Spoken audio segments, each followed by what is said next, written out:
Are you fucking serious? Guys, I've been in Australia for like 3 days and I'm done. I'm over it. I hate it. Is anyone else in Australia kind of like, what's the point? Now everything is difficult, everything is expensive, and it's really hard to make it to the end of the month. Living in Australia is starting to feel like a total fucking scam. Australia is a terrible country to live. All of us Australians should go on a full strike and just not show up for work. One of the negative things about living in Australia is how expensive it is. The inflation is crazy right now and things are just way more expensive than what they should be. Let's just say it. Australia is cooked. Not going through a rough patch. Not adjusting to global conditions. Cooked, burnt, overpriced, overhyped, and under-delivering on every promise it ever made. Everything is expensive. Rent, astronomical. Groceries, ridiculous. Fuel, a joke. Electricity, a monthly panic attack. And wages, flatlined. You're working harder than ever and still falling behind. Still skipping meals, still checking your bank balance before buying toothpaste. The job market, a graveyard of unpaid internships, casual contracts, and rejection emails. You need 5 years experience for an entry-level role, and even then, you're lucky if it pays enough to cover rent. And the rent, it's not just high, it's predatory. Landlords raise prices to match the market, while the government watches from the sidelines and calls it unfortunate. And taxes, you're paying more than ever, for less than ever. Public services are gutted. Healthcare is collapsing. Mental health support is a waiting list. And the roads? Still full of potholes. But don't worry, your tax dollars are hard at work funding corporate subsidies and parliamentary pay rises. Meanwhile, the media tells you to stay positive. The government tells you to be resilient, and the economists tell you it's transitory. But for millions of Australians, this isn't a phase, it's a trap, a slow bleed, a daily grind that punishes effort and rewards silence. This isn't just a cost of living crisis, it's a national identity crisis. Because if working full-time still leaves you broke, if education leads to debt, if rent eats half your income, and if the government keeps gaslighting you into thinking it's your fault, what exactly are we proud of? One of the negative things about living in Australia is how expensive it is. There is not a plastic bag in sight here. You got to pay $1 for a reusable bag, and if you forget your bag, you're paying $1 again. So America is drowning in plastic bags. Australia doesn't have a plastic bag in sight. So probably good for the world, but bad for my bank account. Australia is a terrible country to live. High taxes, restrictions, regulations like we saw with the situation around the world. It's heading downhill fast and a lot of people are leaving the country quick. My husband was saying that all of us Australians should go on a full strike and just not show up for work. Because then, who's going to be running the shopping centres? Who's going to be the checkout clerks? Who's going to be behind the fast food counter? Who's going to be behind all the petrol counters? Without us little people, government, you're fucked. Help us. Give us something a bit more than a fucking $20 pay rise. You're rising our rents, you're rising our mortgages, you're rising everything, keeping yourselves happy and giving yourself a 10% fucking rise on your wages. But without us, the country wouldn't run. But that's okay, because as long as you're rich, right? Living in Australia is starting to feel like a total fucking scam. Once was the lucky country, well, we're flat out of luck. What is it that we have going for us anymore, truly? Like, I posted the video about us living in a dictatorship. Well, we certainly don't have a fucking say with our politicians and what's happening in society. They prioritize absolutely the opposite of what the layperson, which is most people need day to day. We're in a cost of living crisis, housing crisis, power crisis is what's going to be coming. Like, what the fuck? I remember when I came to Australia 17 years ago, life was easy. Making money was not impossible. Now everything is difficult, everything is expensive, and it's really hard to make it to the end of the month. I'm a single mother, and let me tell you, that's not easy. I am wondering, where is Australia going to go this way? Are we trying to emulate America? Are we going to become like them? Where are we heading to? Guys, I've been in Australia for like 3 days and I'm done. I'm over it. I hate it.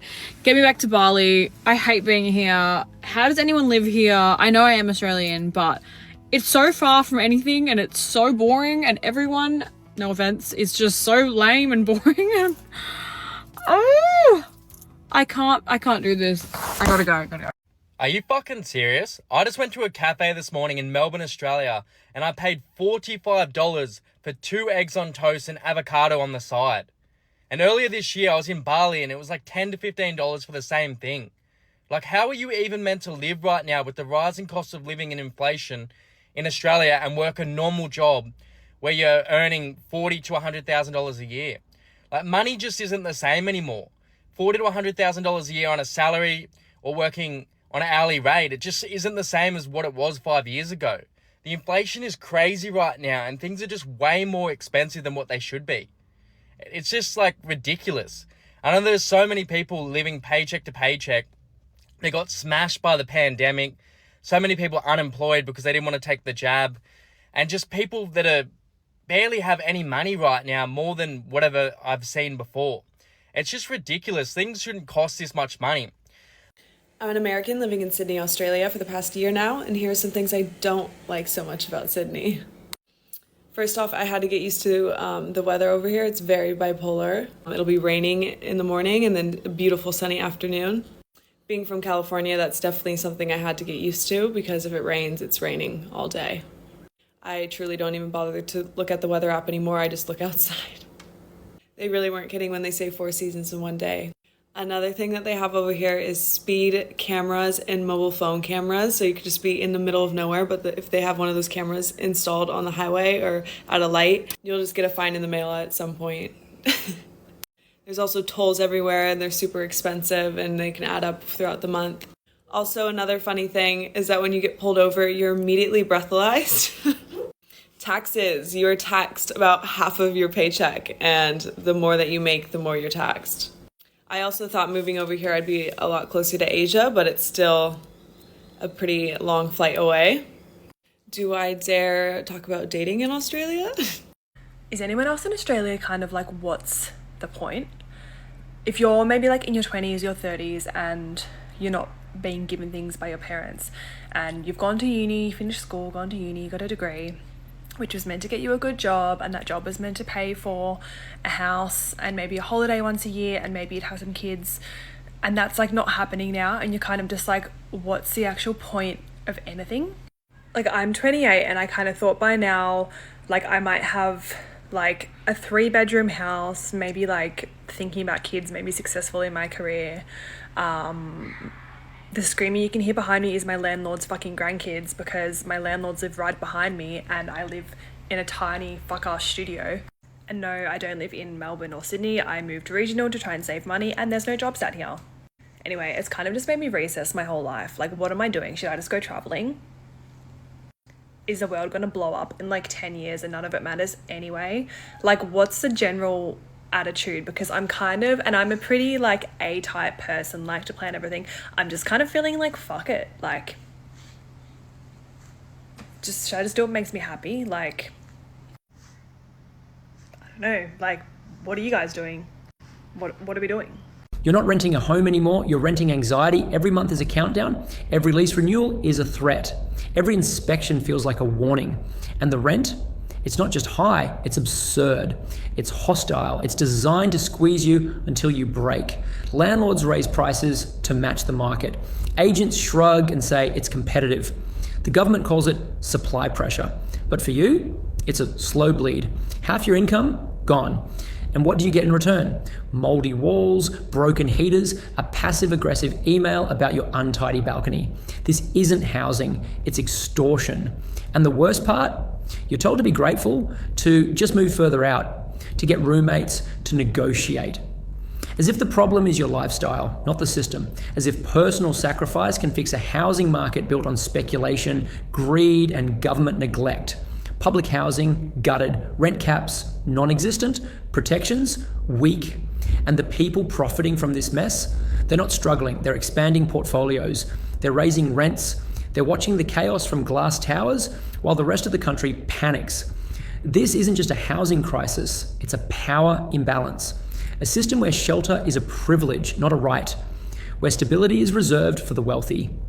And where everyone else is one rent hike away from collapse. The Australian government is making life hell for unemployed people. This week, the government rolled out its new employment services platform, Workforce Australia. The platform immediately became the central source of distress among job seekers around the country, as it was launched with a ton of technical glitches, which left some people unable to report Centrelink. Experts I was speaking to described it as a mess so bad it not only symbolises how bad governments are with technology, but also how much contempt they harbour for poor people. The most common issue being faced was that job seekers couldn't even log into the new platform. For one job seeker I spoke to, named Melissa, that meant having to spend ages on the phone to Centrelink to report manually. And she didn't have a choice. The old platform, Job Active, was pulled offline before anyone checked to see if the new version worked at all. On the old platform, designed under the old coalition government, welfare recipients had to provide receipts for 20 job applications in return for payment. But Workforce Australia changes this. Instead, people have become subject to a new automated points system, which forces job seekers to jump through the hoops of a series of different activities and accrue 100 points before getting paid. As I record this, job seekers are still having trouble logging in and reporting. Others have told me that they're being fronted with opportunities and activity requirements far away from where they live, and in some cases interstate. Meanwhile, transgender job seekers say they're being dead named. When I got in touch with the Department of Employment and Workplace Relations to ask about it, they all but denied the issues were as pervasive as they seemed and insisted everything was fine now. But some politicians haven't been impressed with the way the government is treating some of Australia's most vulnerable. One of them is independent MP for Warringah, Zali Steggall. When I spoke to her yesterday, she said the government's employment minister Tony Burke should take immediate action to offer job seekers some reprieve. And another was the Greens spokesperson for social services, Janet Rice, who told me that the government currently has job seekers held over a barrel and that mutual obligations should be paused for at least 90 days. In an ideal world, though, they'd be abolished altogether. On ABC Radio National yesterday, the government's social services minister, Amanda Rishworth, was asked whether her government would increase the rate of job seeker, which currently remains below the poverty line of $46 a day. In response to the questions, Rishworth doubled down and pointed to a bloated former coalition government spending record, saying the country just couldn't afford to bring millions out of poverty. When asked why, then, the government will go ahead with stage 3 tax cuts, which will see people earning $200,000 a year paying $25 less a day in tax, she said, we've got to look at all the things we're doing.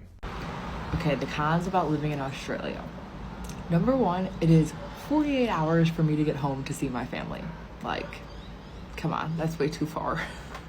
But seriously, there's only a few things that actually I don't like, and I'm gonna be real here. Number one, people here do not stop for pedestrians. I am a traveler, I do not have a car, I walk everywhere, and the fact that people don't even like slow down when they're approaching an intersection drives me insane.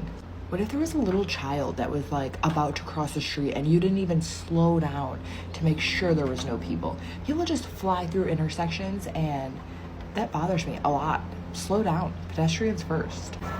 And what are you guys doing with your sushi? People think here, oh, we're going out for sushi, oh, we're eating sushi. You put chicken schnitzel on sushi. What? I feel like everywhere here, you know, is on the coast. You would think that there would be good sushi, but no. I feel like the sushi is garbage. Sorry, it is. It sucks. But honestly, that's really it. Those are the only 3 things that I would change. You're told to get a job, to contribute, to pull yourself up. But the job market, it's not a ladder, it's a maze. A confusing, demoralizing, soul-crushing maze where every path leads to rejection, underemployment, or burnout. You apply, you interview, you hustle, and still nothing. Or worse, you land a job that pays less than your bills.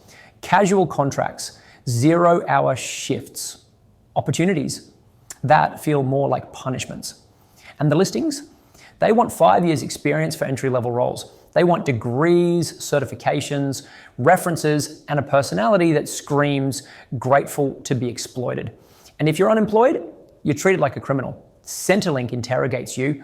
Politicians shame you. The media calls you lazy, as if the problem is your attitude, not the economy. As if you're choosing poverty for fun. Meanwhile, wages are frozen. Conditions are eroding. And the cost of living? It's climbing like it's trying to escape. You're working harder than ever and still falling behind. Still broke. Still stressed. Still wondering if this is what adulthood was supposed to feel like. This isn't just a bad job market. It's a broken promise. A system that tells you to dream big and then punishes you for trying. That sells ambition and delivers exhaustion. That demands productivity and offers instability. And the message is clear. If you're not rich, you don't get security. You get survival, you get silence, you get blamed. Okay, update.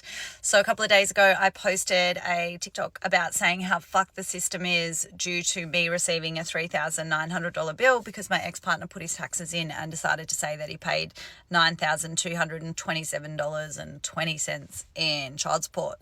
So initially I wasn't going to engage or do anything about it because I didn't want to restart the shit that I get with him, because whenever I deal with him, it's constant emails of putting me down and abuse. And yes, I have full custody and full parental rights due to abuse, and that was decided in the federal courts after a 3.5-year court proceedings.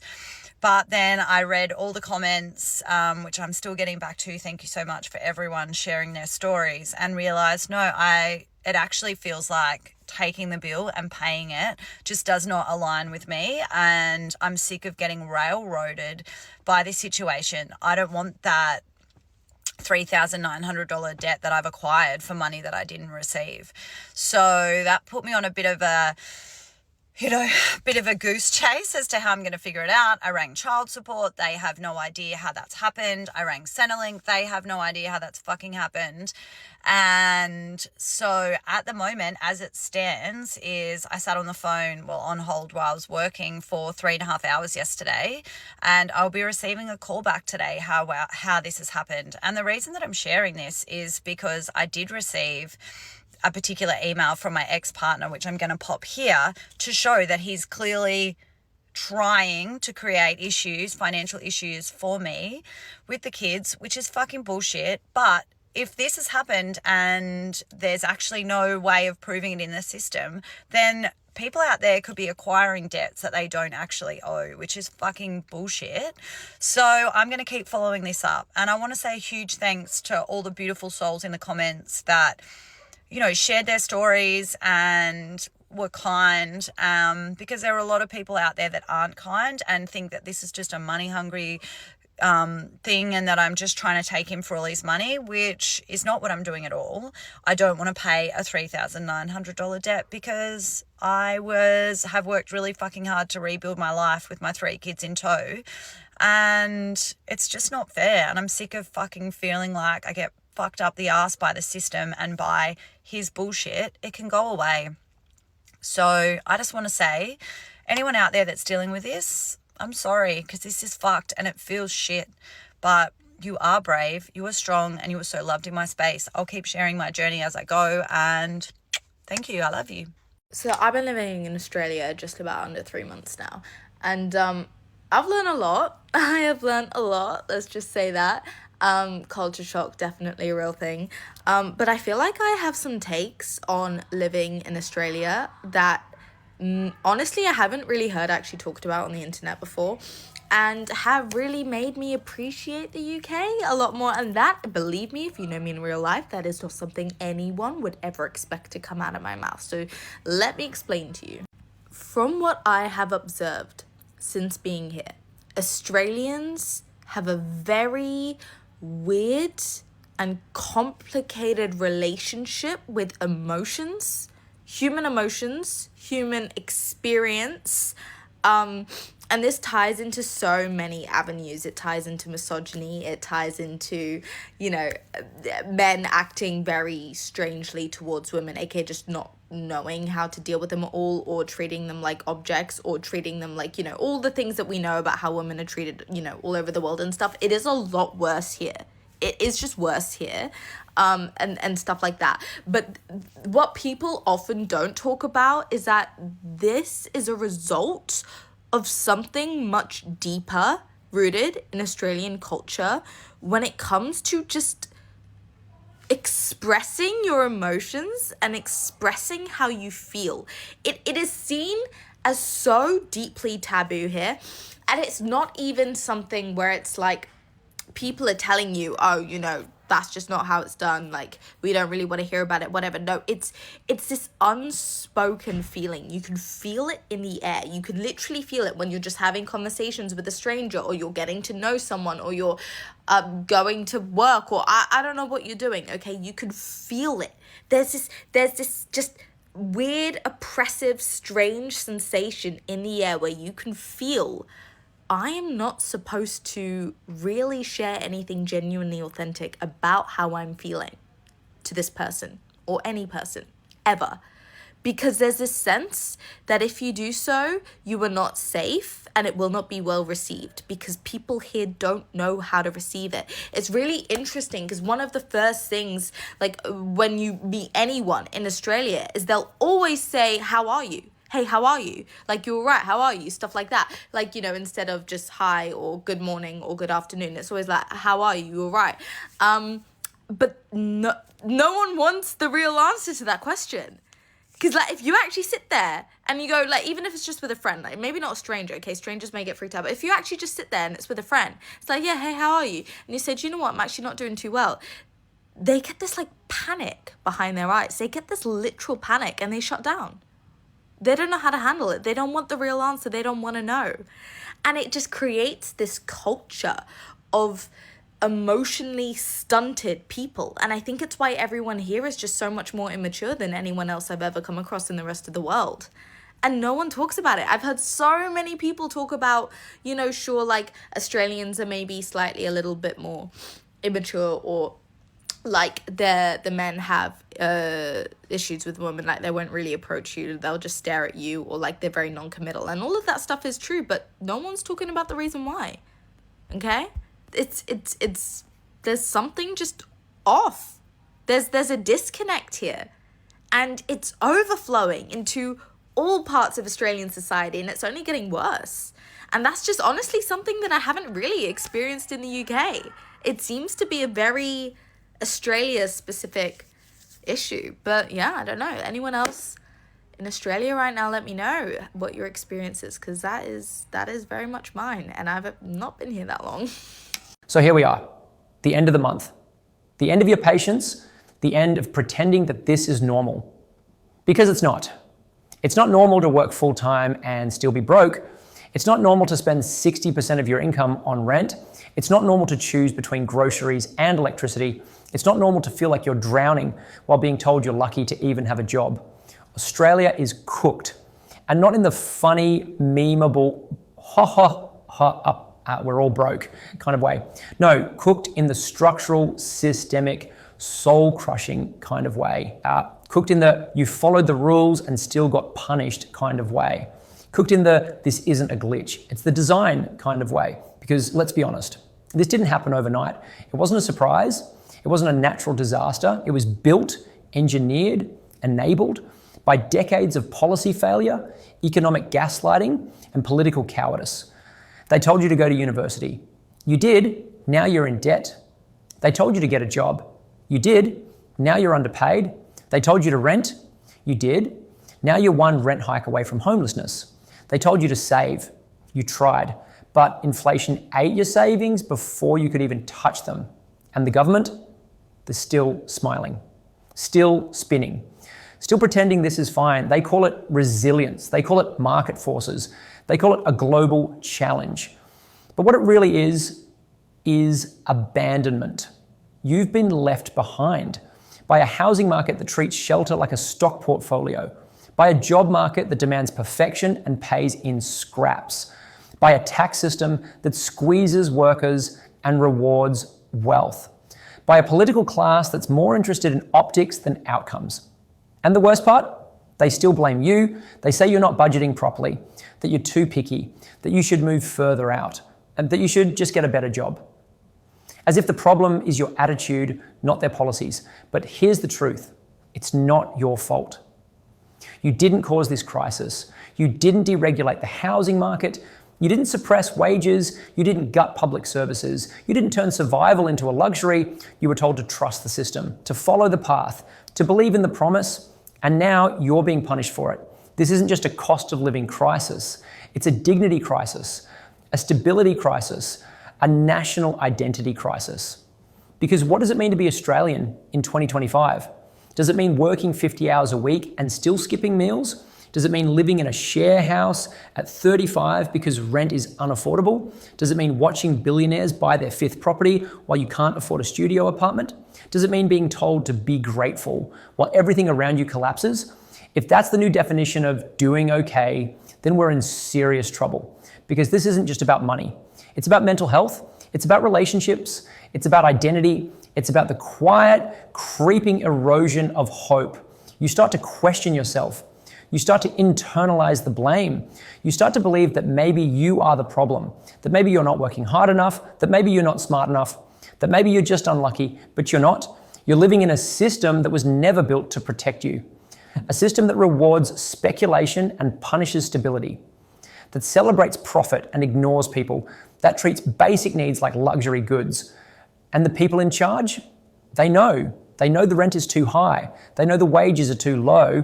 They know the job market is broken. They know the cost of living is unbearable. But they're not fixing it because they're not feeling it, because they're not living it, because they benefit from it. They own the homes, they sit on the boards, they write the policies, they cash the checks. And you're expected to keep quiet, to keep working, to keep paying, to keep pretending. But here's the thing, people are waking up. They're angry, they're exhausted, they're done being polite. They're done being gaslit. They're done being blamed. Because when everyone is broke, it's not a coincidence. It's not a phase. It's not a personal failure. It's a system failure. And systems can be changed, but only if we stop pretending. Only if we stop apologizing. Only if we stop blaming ourselves. Only if we start calling it what it is. Australia is not okay, and it's time to stop pretending it is. It's time to demand better. Better wages, better housing, better leadership, better priorities, because we're not asking for luxury. We're asking for dignity, for fairness, for a life that doesn't feel like a punishment. And that shouldn't be radical. That should be the baseline. So if you're broke, you're not alone. If you're angry, you're not wrong. If you're exhausted, you're not weak. If you're still here, you're not defeated. You're surviving a system that was never meant to serve you.